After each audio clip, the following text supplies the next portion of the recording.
Oh, hi there. Cello. Hey now. Hola. And ba weep grana weep ninny bong. However you want to say it. Welcome to that Kev1 show.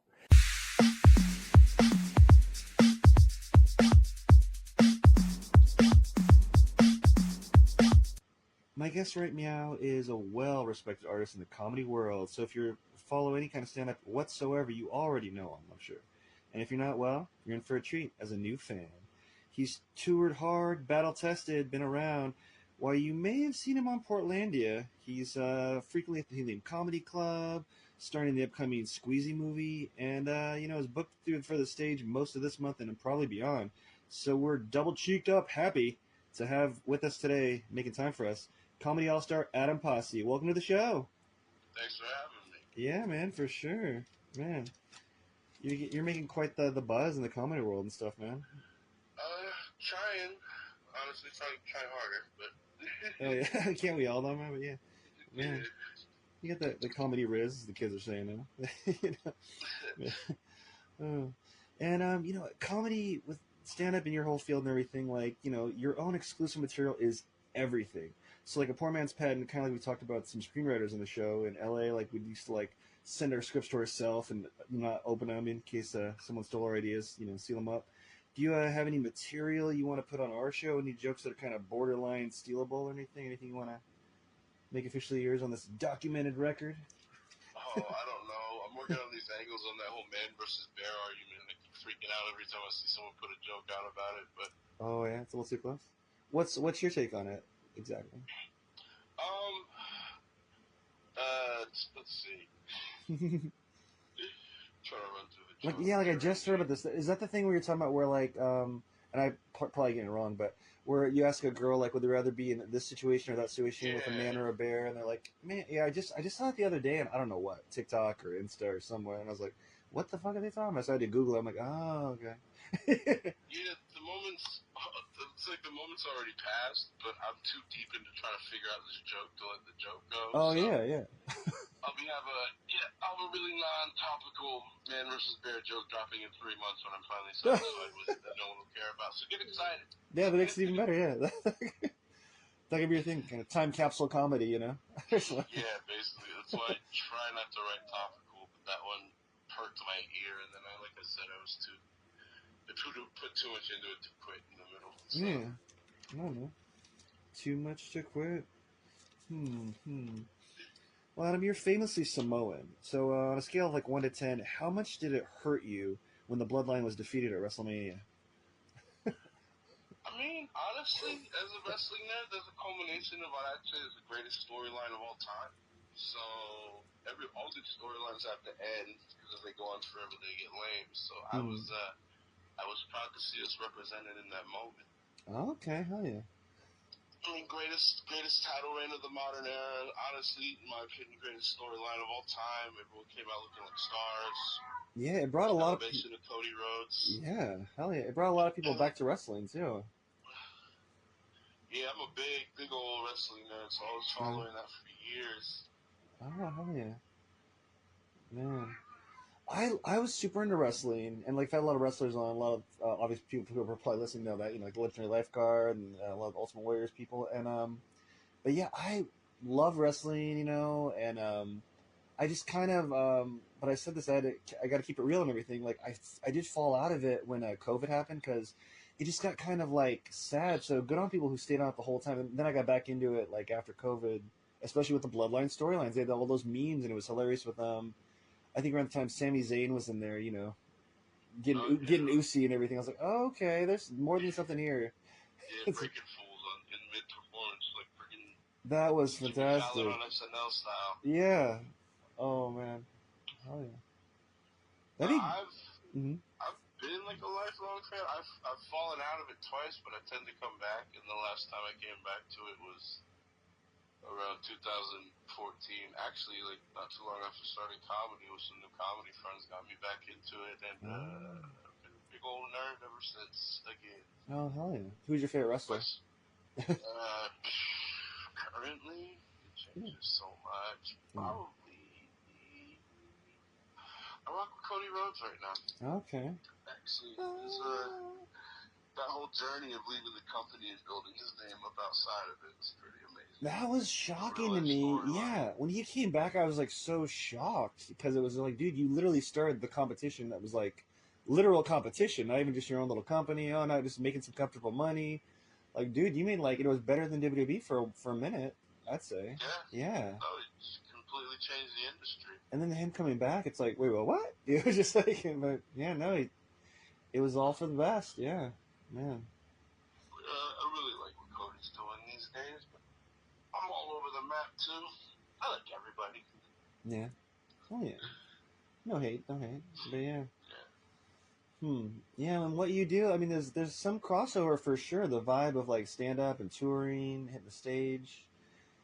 Oh, definitely. They do the meaner version of what we do. I remember I was at a local wrestling show and I saw these guys just doing amazing ring work, like perfect chain wrestling.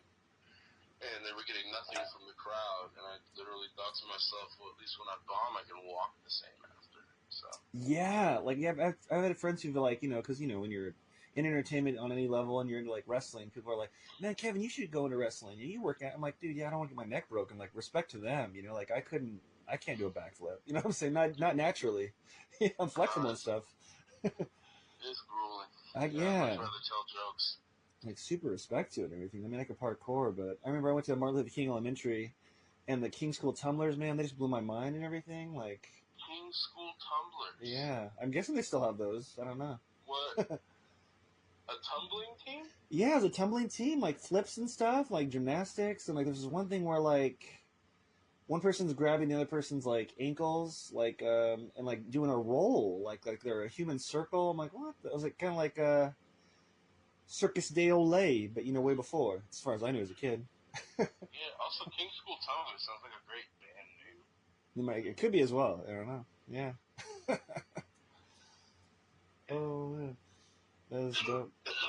So before, also, oh, go on. No. It's also what? Actually, definitely Mick Foley, specifically, his promo work kind of influences the way I do comedy. Really? Oh, that's fascinating. Yeah, I find myself kind of copying because, I like to come in real quiet and slow, and then end up flipping out completely. Which I want to do from time to time. Yeah. Oh, hell yeah. The cadence and all that. Cadence and volume changes are definitely from him. Yeah. Almost like Christopher Walken, how he changes his cadence. That's one of his hallmarks I always noticed. And like a good Christopher Walken impression. Yeah, and I laughed out loud in the theater when I saw him in Dune 2. He was so out of place. Yeah, what the hell? It's like, yes. I love Christopher Walken too, and he's done some really good Oscar work, and he's kind of like a caricature now, a great caricature, and like he can still, yeah. Put Christopher Walken in space. He can only do Earth roles in this reality. He can't do any sci-fi unless it's real tongue-in-cheek. Now, I'm watching Dune 2, I'm real into it. And so it's just Christopher Walken there. It's not the Emperor, it's Christopher Walken. Where else would he not belong? I'm trying to figure out. I was trying to think of some examples, but then I just kept coming to my mind. I was coming up with great things. If he was in a soap opera, that'd be hilarious. That'd be perfect, actually. Man. It's just sci-fi fantasy. That's pretty much all he has to be on Earth in this reality. Yeah. That's the only way Walken works. Oh my god.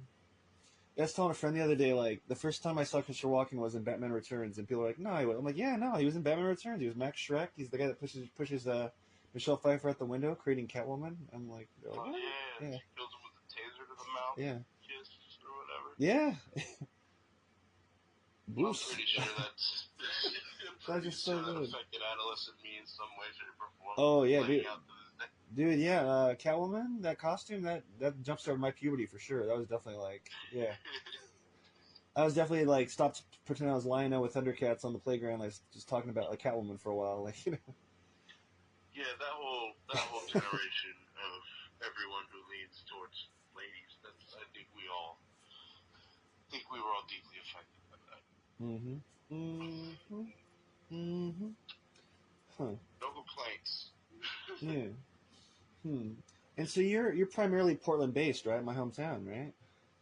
Yeah. I've lived in Portland for 20 years. I started comedy here 10 years ago, and this is she's home. I get out when I can on the road, but wherever anyone will have me. For the most part, I'm in the Northwest, but things are starting to come my way that are worth traveling for, which I'm very happy about. I'll just keep trying to stand on that. Very cool. Hit the road like something, something, Cody Rhodes. Yeah, nice. I also sing that when the song plays. Yeah. Well, yeah. Do you listen to any kind of music or anything? Do you get hyped up right before you hit the curtain like a wrestler, or maybe it's a wrestling theme? Or This stuff I'll listen. I got like a playlist of songs that I like to listen to before the show. Maybe not up until curtain call. I'm kind of going over my set. Like yeah. definitely during the day leading up to. Also depends on my mood about the show. My go-to is just a list of like early 2010s drug dealer rap and really dense worded East Coast 90s hip hop. Okay. Yeah. Like, like the Def Jux era and stuff like Oh that. yeah. It's a weird juxtaposition. And then sometimes I like some Carly Rae Jepsen before a show. Oh really? So it just depends on where I'm at. I can see that being in some sort of Portland tavern or some place like, oh yeah, you know what, this is the vibe. So very frequently I'll come when people ask me if I want a walk-up song. I'd say about 30% of the time it's Carly Rae Jepsen Run Away with Me. That's nice. Oh yeah. Song's a banger, man. Yeah, it is. It really is. And you're Portland's Funniest Comedian finalist. Like, what was that like? That whole like Mortal Kombat like battle for that. It's a competition the city does every year. I won it in 2019. Ooh. It's once you've been doing comedy for so long, like one of the prizes of the competition is to not do it anymore. Oh, really? Okay, yeah. Yeah, because I mean, Yeah. comedy competitions by their nature are absolutely flawed. They're trying to quantify something creative, put a score to it. It's a wild concept as is. What the upside of it is probably the most the city and the local press pay attention to our home comedy scene more so than any other point of the year. So it gets a lot of people looks. It opened a couple of doors for me and put some good money in my pocket. But I don't put honestly too much weight behind that. That's a fun night and a nice thing, and it led to a bunch of my peers being very sweet to me. But other than that, it's a competition. Everything I've written since winning that is exponentially more important than winning the competition. Okay. Yeah. Interesting. But for a comic with no credits, it's a credit. Yeah. Oh, it's a title. Yeah. Yeah. Huh. Well, being from Portland and like there was Portlandia and everything. What's the most stereotypical Portland thing that you do, if you had to say? I need to stop, but I'm an American Spirit Yellow smoker. The official. Yeah. Like hipster jokes are pretty hack at this point. I'm still living one of the stereotypes. Oh my god. That and I'm dating a woman with 5 cats, but. Oh my god, yeah. Portland's definitely the cat city. Yeah. Yeah. They're good cats. I'm hanging out with 2 of them right now. There's a cat in the studio here, somewhere. But yeah, it's like cats are everywhere. It's like used to be the whole dog versus cat thing, and like I'd always say, I love dogs and cats, but cats you have to earn their respect, you have to earn their love, So there's that. So. Yeah, I like them both. Yeah. Are you the big cat daddy at like your lady's place or no? Or do they? Her youngest boy cat has really taken to me. His name's Chico. Nice. Do you talk to him like Razor Ramon? Hey, Chico. No, but I want to teach him how to throw a pit toothpick out of his mouth for sure. Get him a little purple and gold vest. Yeah. Oh god. You got in my head. That'd be a fun walkout song. Ooh, yeah. You could use that for sure. Rest in peace, Scott Hall, right? Yeah, that was his name. Yeah, man. I lost one of the cats. Well, he'll come back. Yeah, like a friend was telling me they're working on their material. They're trying to do like open mics and stuff, and they're like, "How do you know a girl is from Portland?" And they said that they buy the most expensive avocado toast, but they use an Oregon Trail card. And I was like, ah. I actually used to have a joke about because there's a Fred Meyer here, and they had a sushi conveyor belt, and I discovered that you can use your food stamps to pay for sushi. So you can Really? go. Oh, probably because it's not hot food or something. Isn't that the rule? Probably, I guess. I'm Yep. thinking. Okay, Yeah, and so you makes can just sense. eat it off the conveyor belt and then pay with your food stamp card. And I was treating a friend, and the lady working it, she said, "Oh, we're gonna be paying for this together." And I said, "Oh, we're all literally paying for this We're together." all that's good. Yeah. Oh my god. Imagine if people like came up to like a food if someone realizes someone has a food stamp card, they come up to them kind of like how people used to, or sometimes might still come up to police or what firefighters or whoever, and like you work for me technically as a taxpaying.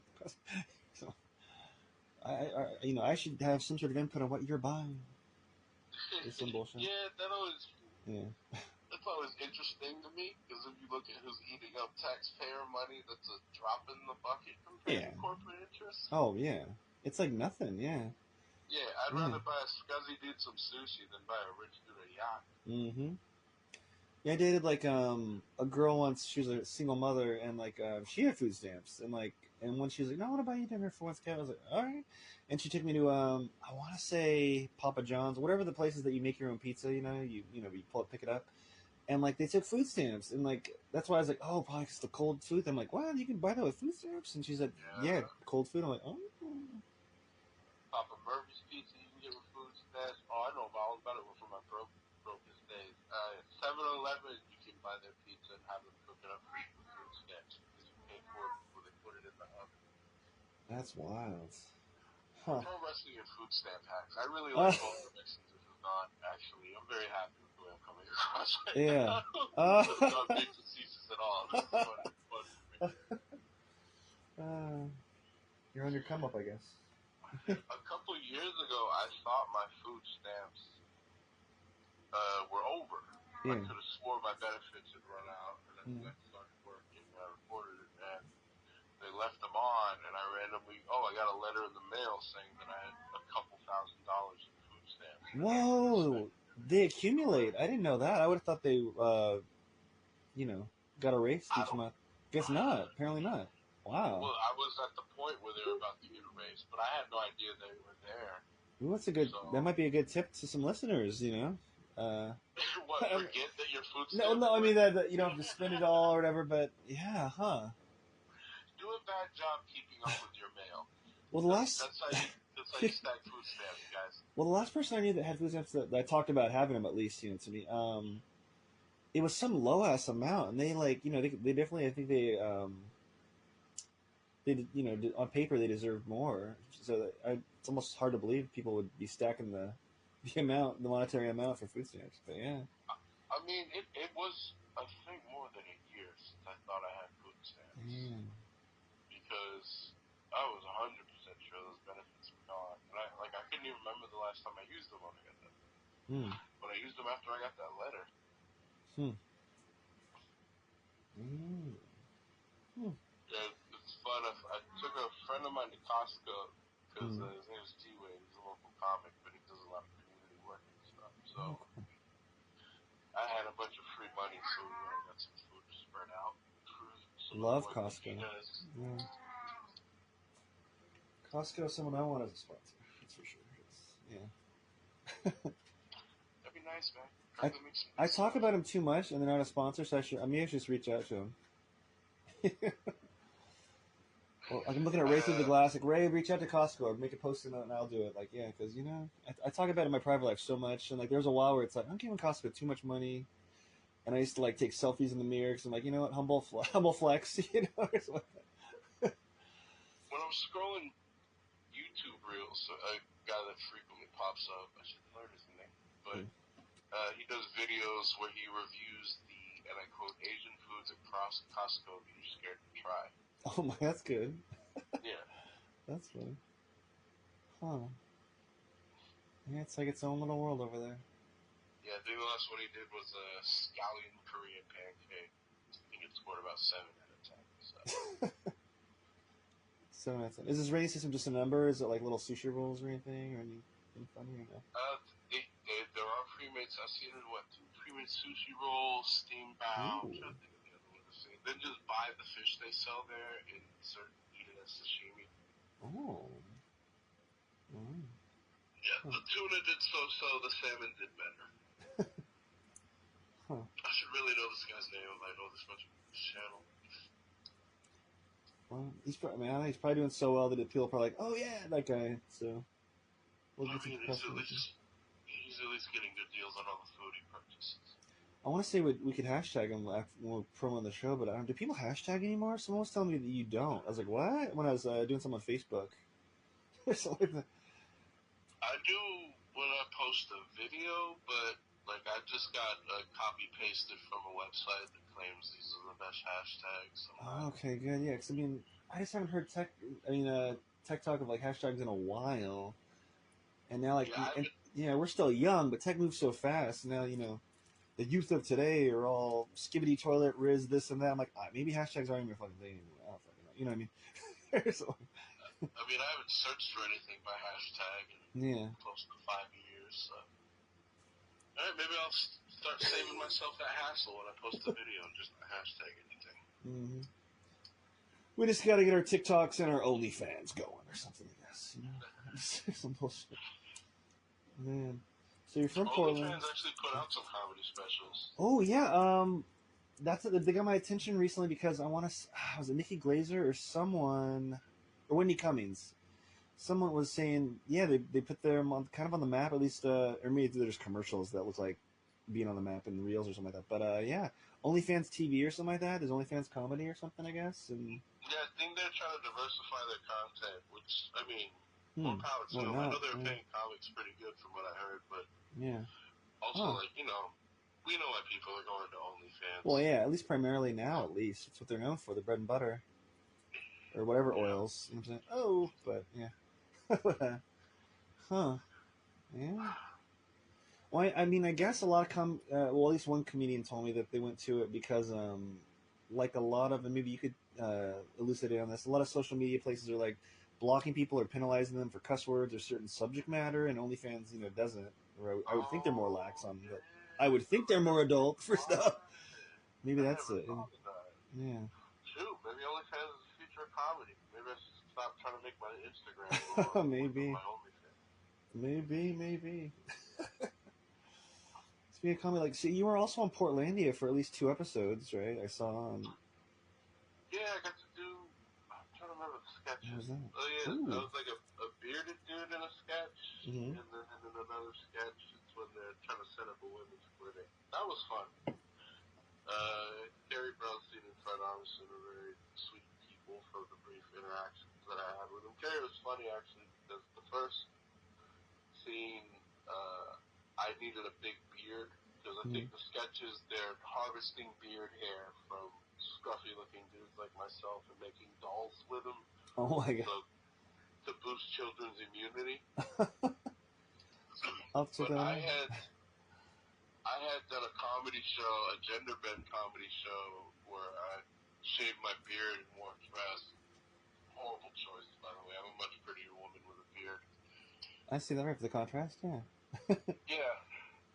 And then the cast, and I'd gotten the Portlandia sketch, but none of what I read is what I actually ended up doing. And then the casting director from most of the stuff in Portland, Simon Max Hill, he shoots me a message. He's like, "Hey, is that picture of you without your beard recent?" I was like, "Yeah." He's like, "You're supposed to be in a sketch next week, and they want you to have a beard." And I was like, "Oh, I don't understand how show business works."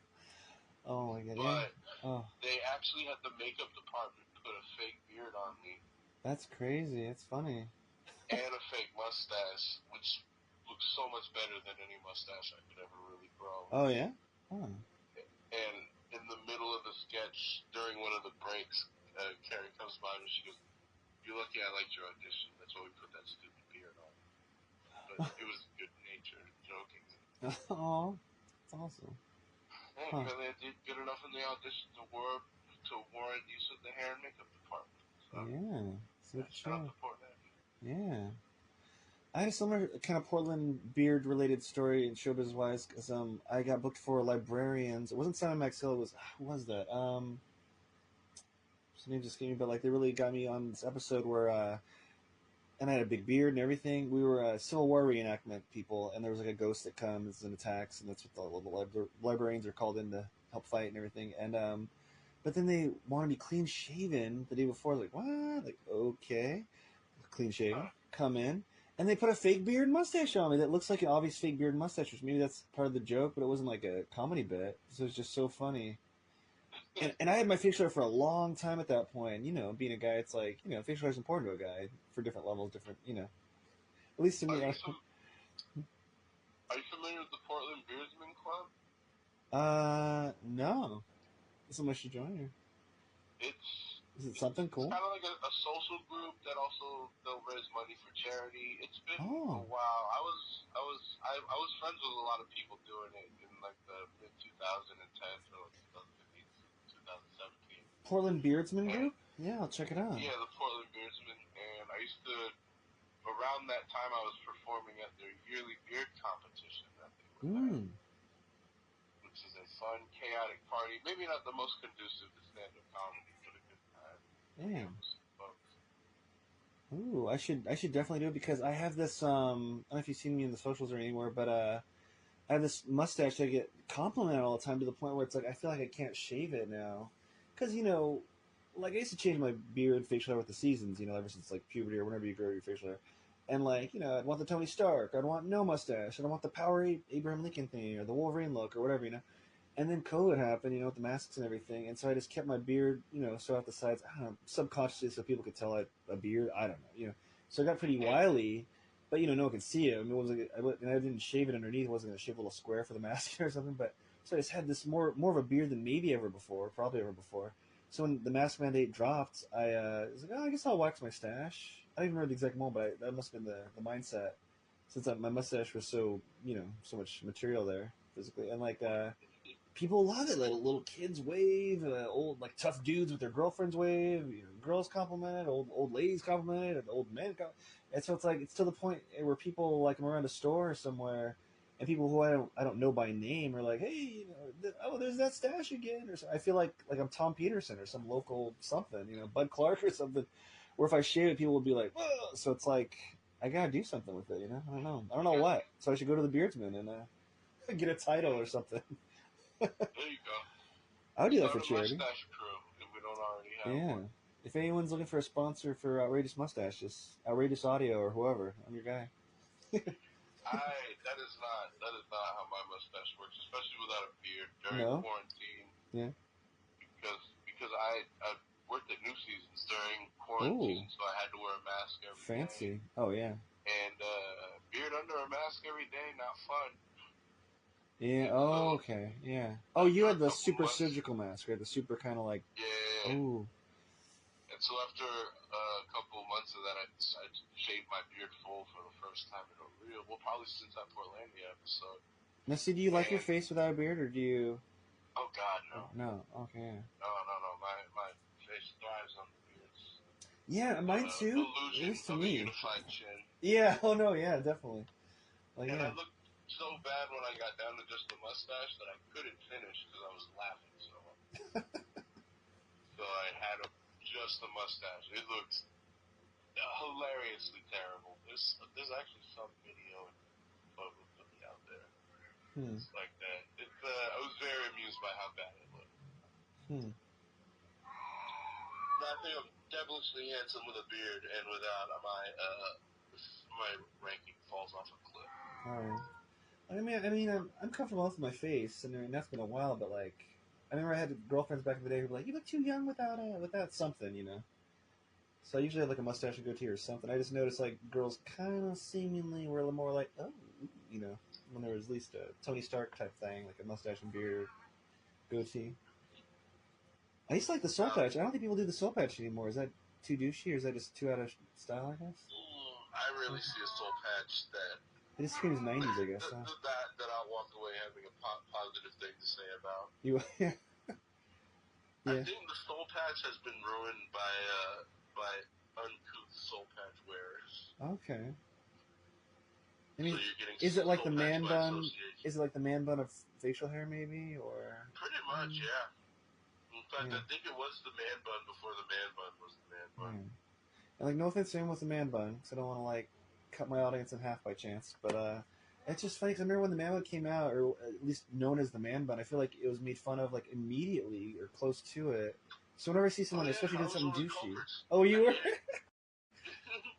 hated it. Oh, yeah. And I have long hair. I wear it in a bun sometimes, and I'll correct people. They're like, so you've had long hair. I'm like, this is a bun. Wear a bun. It's a unisex bun. Yeah, so if anyone's douchey or cuts you off, or like in the grocery store cuts you off with their cart, or their cart's sideways, and you're like, in like, oh, nice man bun. It's like, of course that tracks, But yeah, it's like you can't have a man bun and Crocs. You can't. Yeah, you got to be on your best behavior if you have a man bun. It's almost like you have to have it for a reason. Then it's basically a bowl cut when you take it down. You're wearing a bowl cut. You tied it up. You're wearing a bowl cut in front of everybody as a grown adult. You should feel ashamed. I'm trying to think if it would work in any way. I don't know if you were a martial arts expert and you're wearing like a gi, or what do you call that, and like you have like the like chopsticks in it maybe, and you have like really cool facial hair. I don't know. Maybe it never works. Seriously. Huh. Yeah, I'm trying to think of one I approve of. Can't pull one off the top of my head. Not at all. I mean, you'd rock one better than me, I think. Being like Samoan, like bigger dude, maybe, but. I'll stick with a regular bun, like I have. Yeah. Wait, what's the difference between a regular bun and a man bun? I don't let people call mine a man bun. Oh, I was gonna say, is it placement? I was thinking like maybe that's something I don't know about. It's on the very top of the head. Okay. Side of the head shaved is the way the man bun was usually worn. Well, it's kind of like the mullet, which is in now or has been in for a while. Which that was always a joke when I was a kid. I feel like, or from forever, and then now it's just kind of in-ish. And I'm like, huh. I mean, I don't think I could never rock a mullet myself, just because of the whole stigma of like it's like it feels like, wasn't it a joke? I feel like, but it's not. I mean, again, not to put anyone down who has a mullet. It was in style in the '80s, and then it got mocked for a while because it honestly did look ridiculous. And also, most of the people still wearing them were trying to relive the '80s, and then I think lesbians took it over, brought the mullet some respect from the LGBTQ community. I feel like it works on a lesbian. Yeah, it works on a woman.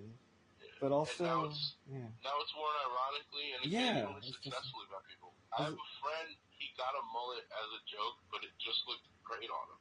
Huh. And he was actually pretty upset by it. And then he started wearing the little starter satin jackets. Like the neon blue with like a line or whatever, right? Or yeah, and it looked great on him too. Then he started wearing a gold chain, and that looked great. And we were like, I think it's just meant to look like a douchebag. Like you're like a top shelf douchebag. He's just drowning in tang. Like, save something for us, dude. Like, what the fuck, bro? Anything douchey on this dude looks amazing. Like, give him a Trans Am belt buckle. It should be like is he a comedian? It should be like a bit he has, like, where his Crocs with like a pump on it. You know, remember the old pumps, like the shoe or something like that. Just everything's over the top. Yeah, just something. I guess he pulls off most things. Flavor Flav clock around his neck. Pulls off clothing items that would normally make you not want to hang out with somebody. Well, I mean, what does he look like? Is it like a modern day Brad Pitt or something, or is it just somehow just works? It's just no, he's about a my size redheaded dude. Oh, great in the mullet. He's a whoa. Jeremiah Coffin. Jeremiah Coffin. Okay. Oh yeah, that'd be interesting. Yeah, very familiar. Oh, cool. And speaking of comedian life, how do you deal with hecklers if you've had to at all? You lucked out now, have you? Oh, I've had to. Or is there a go-to way? I mean, it's probably different ways, but my preferred method is like, cause I can be pretty loud, and as long as they're not affecting the crowd, I'll just go over them, like just not acknowledge them and keep doing my thing. Yeah. And which I really enjoy because I can see them getting upset about it from the stage sometimes. Which is one time I got a lady to fold her arms over her chest and go. Oh my God! It's very satisfying. It's me telling you, you don't matter. And if I have to address it, there's a rule of 3. I ask politely. I ask one more time in a more stern manner, and then the third time, I'm free to be as horrible to you as I want, and I will be. Yeah, my thing with hecklers is I want them to not be happy. Oh yeah. Huh. Like people, like you you see clips of people making funny things happen, I'll make it as funny as I can because I have to want to keep the show going. But also my main goal is for you to not be happy that you did that, because a lot of them have the misconception that they're helping the performance, and I hate that. Yeah. And it fills me with vitriol, and I want you to feel that. So what's the point of ever being a heckler? It just doesn't make any sense. Like, just leave if you're not into a show or something, or it's just weird. Well, yeah. and part of it is a lot of people. Most people are getting introduced to comedy through the most common clips are heckler clips and crowd work clips. So a lot of people who have never seen live comedy before are going to their first live comedy show thinking that's how it works. Where it's just people yelling out and not understanding there's like a rapport. And I've seen people who, Jeff Arcuri came through Portland and did this brilliant thing where before it even starts, he's like, hey, I'm going to talk to you. I know you guys want me to talk to you. But here's how it's going to work. You're going to wait for me to speak to you directly, and then we'll have a conversation, and I'll figure out a way to make it funny. But if you guys yell out stuff, we're just going to not have a show. And like right off the bat, he lets them know. Oh, wow. Whereas friends of mine went and saw Matt Rife when he came to town, and he said that whole show is just women screaming at him. And he looks a little miserable on stage trying to tell jokes in that environment. Huh. That's wild. Of course, he's printing money, so yeah, there's that for him. I feel like he just came out of nowhere, and then all of a sudden he's just everywhere. And yeah. Social media, man. I guess so. Huh. Him and Mr. Beast just gotta figure out how to crack that code, because, geez, so, Well, also Matt Rife ain't too hard on the eyes, too. So yeah, no, he's got the chin, he's got the, he's got that, what is he's got appeal coming from multiple directions and levels.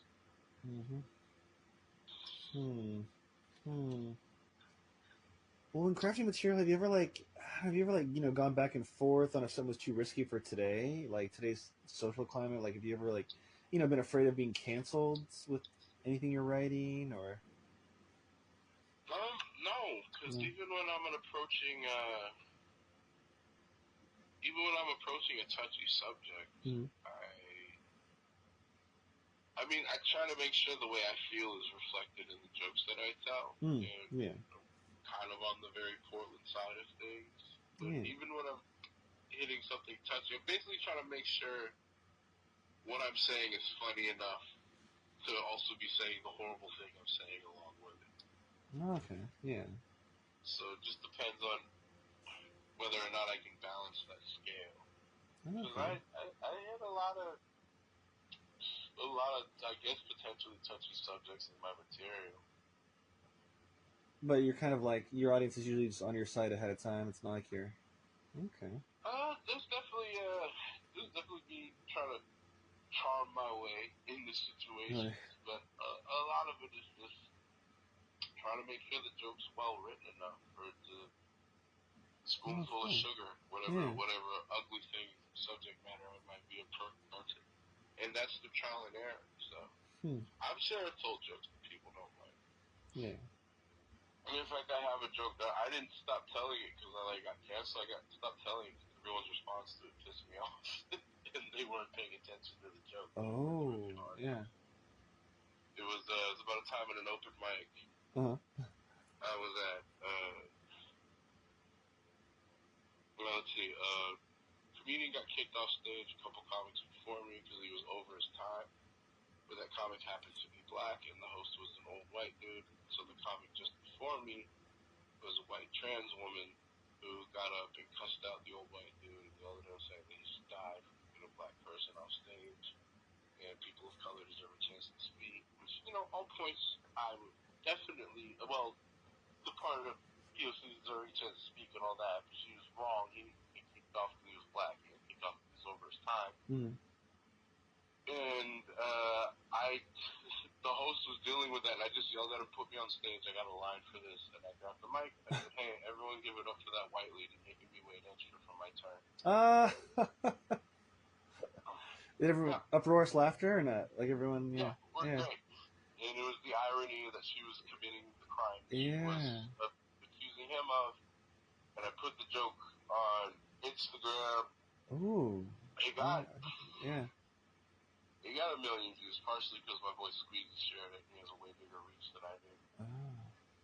Huh. And the joke's essentially what I just told you. And then Yeah. from my side, I had people calling the joke transphobic, which is absolutely not. And then from the other side, I had idiots thinking I'm being transphobic and being like, yeah, bro, get him. And I'm like, no, you're both wrong. Everyone's responding to this joke wrong. Wow. Yeah. It's And just. Yeah. so I didn't get canceled. I stopped doing the joke because Yeah. I decided people don't deserve it. Yeah. So it's, you don't do it Really live put that anymore. joke Is away. it just out there though, like on your Insta and stuff though, or is it? Yeah. Yeah, you can Yeah. find it on my But it's Instagram, just. but Yeah.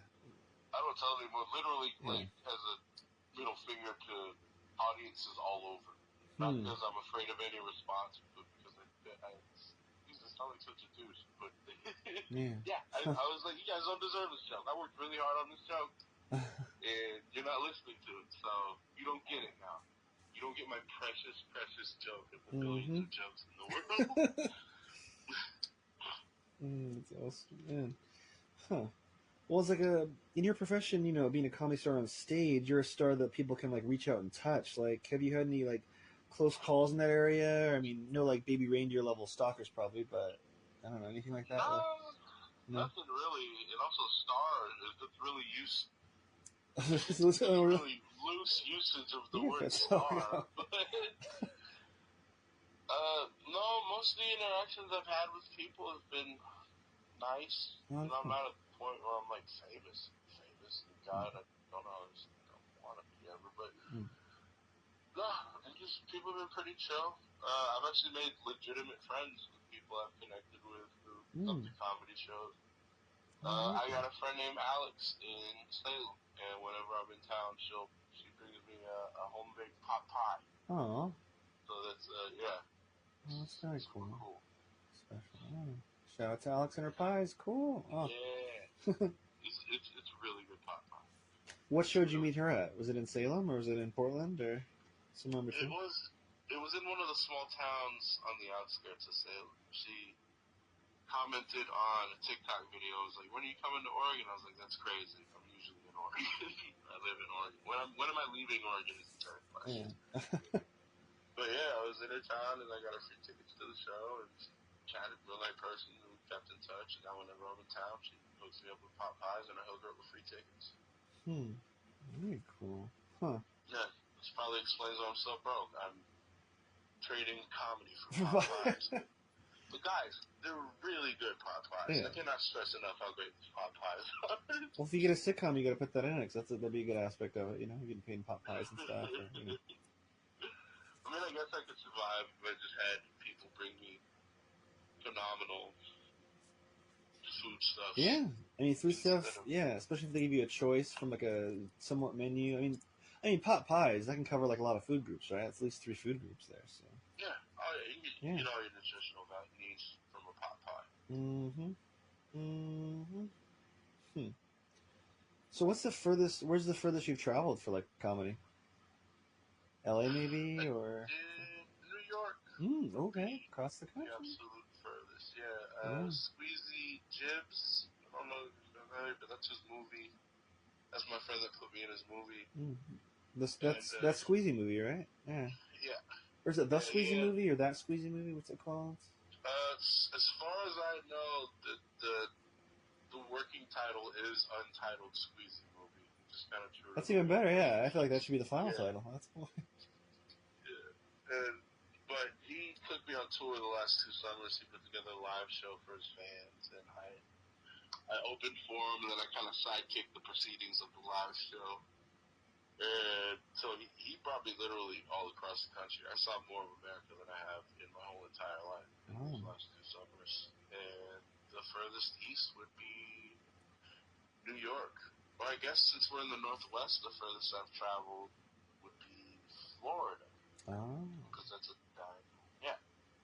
Yeah, never been to Florida yet. Yeah. Yeah, told jokes in Gainesville and in I forget the name of the place, but it's right outside of Orlando. So when you're so far, like at a place like Florida, does it kind of feel like, yeah, when you hit the stage, you kind of feel like you made it in a way? I know. It's dope just to be telling jokes in front of people Hmm. that I would not have fathomed. Yeah, You know, the air's like different. Yeah. any of this. The fact that more than 100 people have heard words that I thought to put together is still kind of something that I'll sit back and be like, this is really cool. So Especially, yeah, especially in it's an person, easy you thing know. to appreciate still. Yeah. Hmm. Has this digital age like kind of changed like the game? Would you say for you in a bit? Like, do you think you're traveling less because of social media and being online as well, or?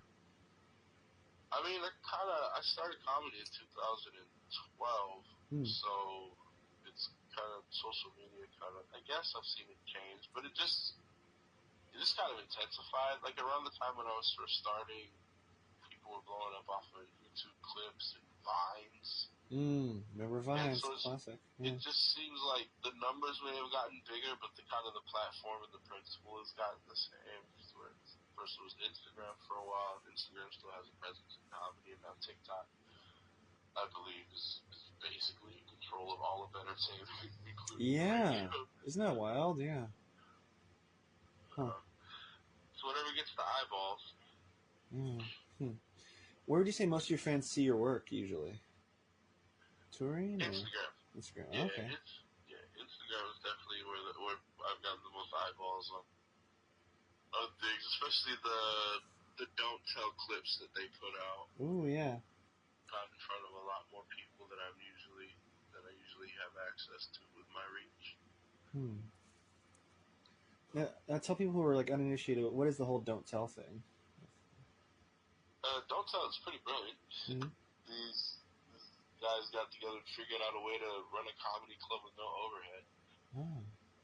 It's a chain of pop-up shows that happen in most major cities around the country. Hmm. Basically, they've got a good comedy market. They do don't tell shows there. I actually just got home from doing a couple in San Diego last weekend, Hmm. and they started taping the shows because the shows are usually great, especially when they find a nice location that really works for comedy. And they started taping those and putting out clips, and it's definitely one of the best ways for an unknown comic to get seen. Hmm. Is through they've broken quite a few comics. The it's kind of I don't know if it's the same prestige as especially for an old person like me to Oof. look at like a Carson or a Letterman set, but as far as getting your name out there, it's about the closest thing to being that effective that we Huh. have today, aside from a viral TikTok clip. Oh. Well, I saw it was all over your Insta, for example. So okay, cool. Yeah, let's just follow that there. Hmm. Yeah, and that whole taping was one of the most fun experiences I've had in comedy. 100%. Uh, just San Diego again. Flew down to San Diego, and a friend of mine from Atlanta, his name's Shanik G. I didn't even know he was on the taping, and so I was excited to see my buddy. And then we had a really great show, and then we had a couple drinks, ate some fish tacos, and went about our ways. Ooh. Hell yeah. That Huh. was full of smiles on our faces. Hmm. And for the so since that's the best place to catch you for new fans, what is your official Insta? Isn't it just your name? I want to say or It's ADMPASI. okay, so minus the A in the middle. Yeah, minus the second A and Adam, which is, I've been signing stuff on the rare occasion that someone wants me to sign something. I've been signing it like that because it amuses me. I picked that because there is some kid that has my properly spelled name as Oh. their Instagram handle, and they posted it twice in 2015 and never again. So Hmm. I was like, that lazy version of my name is close enough, and it's easier to write. So Yeah. A rose by any other name. exactly. Yeah, I keep thinking. I mean, I got to stick to my name, especially so many episodes in the tank and my following I'm getting. But like, yeah, same kind of similar thing with my show. There's like it's because that Kev One show, but there is a that Kevin show. Of someone I don't know if they are, and it's probably a good show, whatever they got going on. But mine it's spelled that KEV number one, and a one for the number for the I. And I just had that idea at some Portland bar, I think inside the Zipper restaurant. I was like writing on a napkin, like, no, no, no. And I was like, KEV1. And when I realized, Kev and then number one with like the lowercase n after it, it still spells out Kev1. I was like, oh, wow, that'd be the name of the show. And I don't know. I was taken by it. I don't know if on merch I gotta like have it like phonetically underneath it, almost like a definition saying Kev1, Kev-1, meaning no. Like if someone just listened to it audio wise, they'd be like, oh, is it spelled KEV-1? Like, no, it's I think it works, and I think yeah, it's I dig it. aesthetically pleasing with the Oh, one sitting in there. oh, thanks. I I think appreciate you that did as good. well. You did a good thing. You did Thank good with the name. you. Much appreciated. Huh. So I know you're doing the Portland waterfront soon, like on the 15th. I want to say. Any other places you want to plug that might not be getting enough of a spotlight for upcoming gigs? When does this come out? Oh, this comes out. Let's see. So this we're recording it here. This should be episode 37.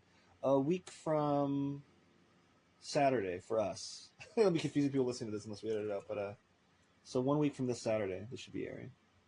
Well, we're doing it this week, but you can catch us on the next go round. Every third Saturday, me and my friends Ryan Daly, Sam Whiteley, and local Portland hip hop legend Tron. Mm. We have a fun, very rough and tumble midnight comedy show at Beulah Land in Oh, Southeast Florida. yeah. Love you, Other Lon. than that, PBS did an episode of The Roots of Comedy about me. They came to Portland, they came to my family picnic, and they watched me tell jokes in front of my mom and dad for the first time. And you can find that on the PBS app, or if you just search Roots of Comedy plus my name, it'll pop up in Google. Oh, I love that. Such a special project too. Oh. Yeah, hosted by Jesus Trejo, who's a freaking fantastic human being. Yeah. Oh, was he one of your friends that did that game that I saw, the Not Adam game? That's one of the things that I was cracking the most. That's my best friend Ray. That's a real true story. That's like a little behind the scenes, I guess to you. Like that's what made me like reach out to you when I saw that. I was like, okay, because I was already laughing at your stuff here and there when I saw it. I was like, okay, reaching out to them, see if you could do the show. It's more of an audio thing, I guess, because it was so funny on stage you doing it, seeing that. But do you want to tell, if possible, the audience what the Not Adam game is? Yeah. So my best friend Ray, for years now, I've come to find out, has been driving up behind people who look like me and yelling out the window, 1, 2, 3, not Adam. But him and his fiance will do that. And usually they end up scaring someone who looks like me from behind, which is quite often a voluptuous woman.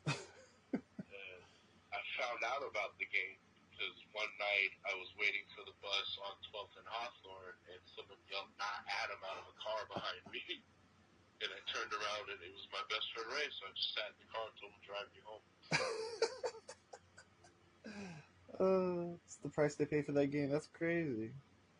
That's a game. He has an SUV. That's gas money all the way to Gresham. Oh my god. And that's a true story. Because I was like, that's crazy and kind of cruel, but I mean, it's a funny story. It's good fun.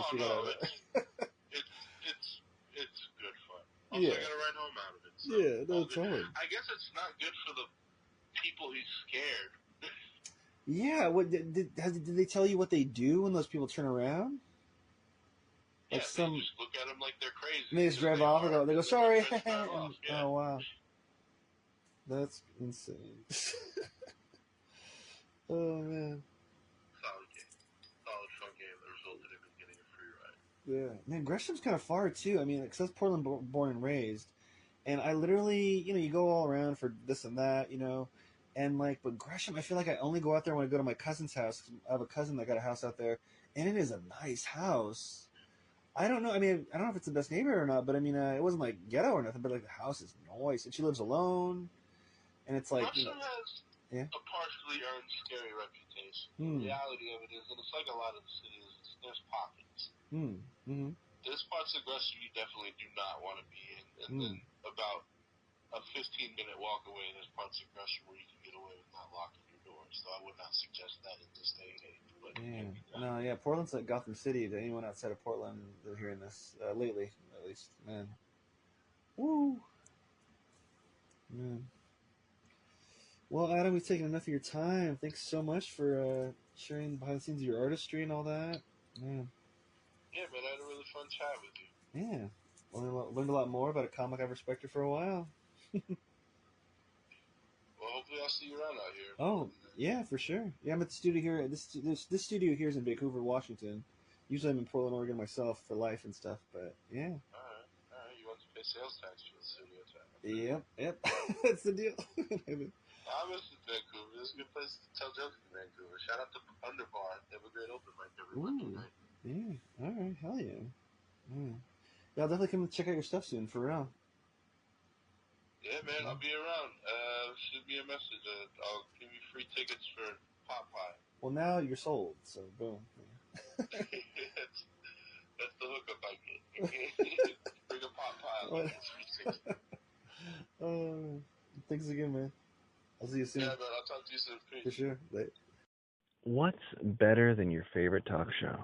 Well, maybe homemade delicious food, cold beer, or a drink of your choosing in a comfortable atmosphere. Well, look no further than the Boulevard Tap House for the world famous fish and chips, seafood, all around delicious menu with pizza, all kinds of food, wings, steak bites, anything you can imagine when you want to watch the big game or catch some live jazz if you pick the right night. Open 7 days a week. Go to boulevardtaphouse.com right now. I like to go to their Terwilliger Curve location. That's the home location for their not only their fish and chips, and they knew that they always used to give me Caesar chicken salad and wine. They kind of made jokes and made fun of me of that. My favorite food there now might just be the brand new Mark Kevin. That's a margarita pizza named after me. Don't know if they did it because I'm Italian or what, but I had it, and it is delicious and, dare I say, nutritious. Anyway, friends, go on in, have a great time. When you're there, you truly are family. No cap. Enjoy the Boulevard Tap House today. Thanks again to my guest, comedian Adam Pasi. Check him out soon. And stay tuned with us for next week from the #1 movie in America. Hitting us hard is actress Morgana Shaw. Good night.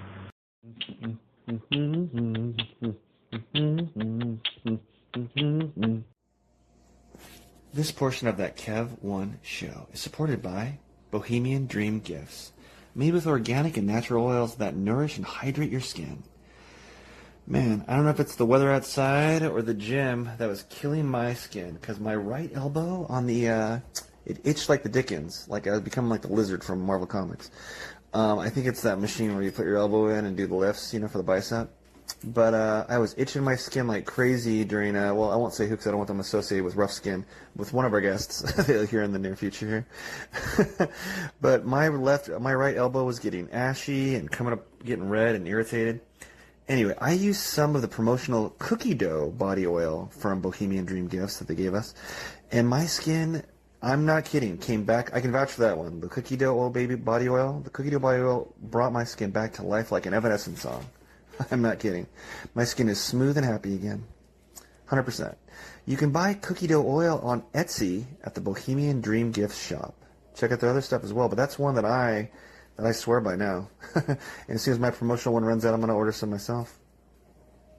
So go to Etsy and visit the Bohemian Dream Gifts shop today.